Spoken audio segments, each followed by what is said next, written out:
Now I would like to call upon the stage Arumugam Palani, Principal at Boston Consulting Group, for the industry keynote on understanding the importance of CAASM. Arumugam Palani is a product-oriented engineering leader with 18 plus years of experience in developing and operating complex IT products and platforms.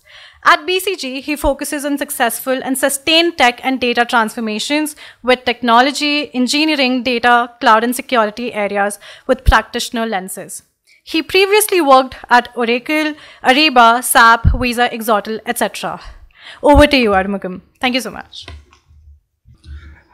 Very good evening, everyone.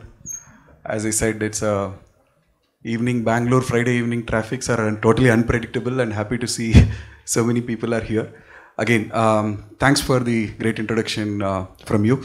So, one thing from, so I work for BCG, and from BCG, thanks to COVID in a good or bad way, because after the COVID in the last 3 years, there are a lot of digital transformation projects happening across the industries, both traditional and non-traditional organizations. So one of the key inputs that is, how do we make it successful? That's the only way that we'll come in terms of a practitioner mindset, where how these things can work, what challenges we'll get into the play, and ensuring that the same, we call it as a DevOps, right? Like development and operations, that mindset, how do we bring in and then ensure that it's all successful. Now coming to the cybersecurity, one of the key things in the digital transformation projects, we need to ensure that it is one of the fundamental and the cross-cutting, like horizontal pipe, one of the line which ensure that every asset, every code, every inward or outward related traffic goes through that. There are various systems in place and various formulas that we always give it to the clients to ensure that they are in place. Coming to today, especially, what I want to really call out and talk about is, I'll give a quick practical scenario so that all of us can connect and then we'll understand.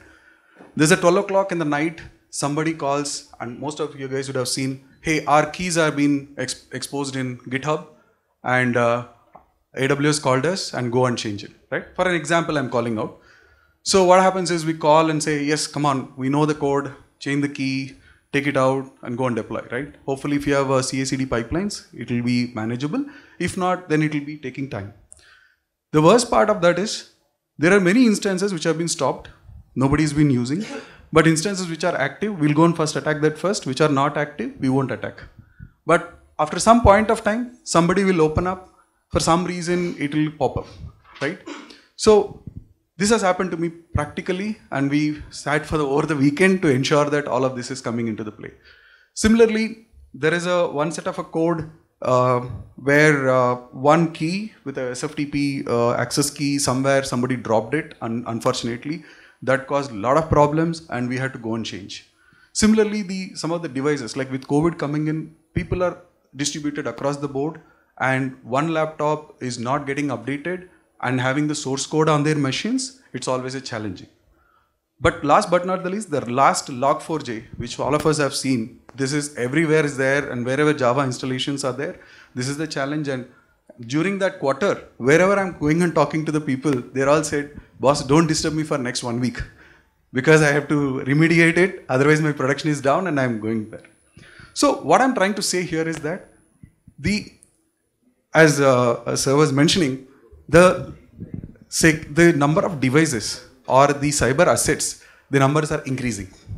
It's increasing so much that first and foremost thing, I need to have some form and shape of a discovery, right? So we have CMDB and we have bunch of other databases. Again, thanks to Ayush for really calling it out there.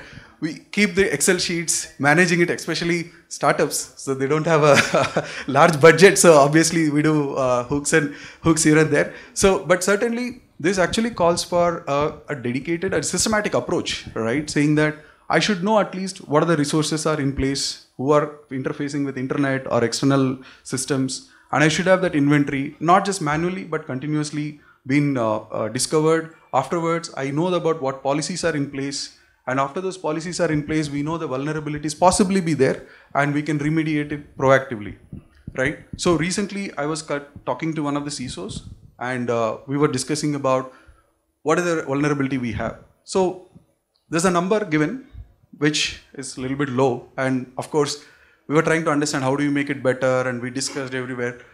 Luckily, he has a good thing that a lot of them are in the code. So we asked, like, why you allowed this code? I mean, why can't we scan it and do it? He said, do you see developers look at me and they are away with me? So that's where we changed the process, the development process, saying that in the security, whichever the first and foremost thing, open source library or any free library you're bringing in, ensure that it is getting scanned. So there's a one bit of problem, but what I'm trying to say is that how do we proactively address this, right? It's not that CISO has to come and say that, hey, you go and do this and then it will be ready. Not necessarily, right? Because security is everybody's responsibility, and that's why it has to be very important. So with the CAASM coming in, the cyber assets, we know that what are the attacks they can have, and we can discover, we can apply the vulnerability remediations, and then ensuring that this all can be, in fact, the final reports that can be directly reported to the board, right? Because a lot of us will be preparing those reports in a manual and then going, and this all can be done, and transparently it will bring in there. So my view about this is, as a CISO or as a practical sense, this is a very, CAASM will really make many of people's lives easy, but at the same time, it also have a challenging in terms of implementations. So how do I implement it in a seamless way? How do you ensure that making a successful way? So I'll leave it few thoughts there. So when we, first of all, going there, clearly call out the problems. What are the key problems I want to address? Make 80-20, which are all the assets I'm really worried about. So first, this has to be first put under as part of the CAASM, call it as MVP 1. Figure it out, MVPs, ensure that the results are really mapping, then go and scan it across the board, right? But one thing is sure, whether we like it or not, cybersecurity is going to be everybody's responsibility, and I would rather say we'll be more aware of the problems, what's happening, and be more proactive. Thank you so much.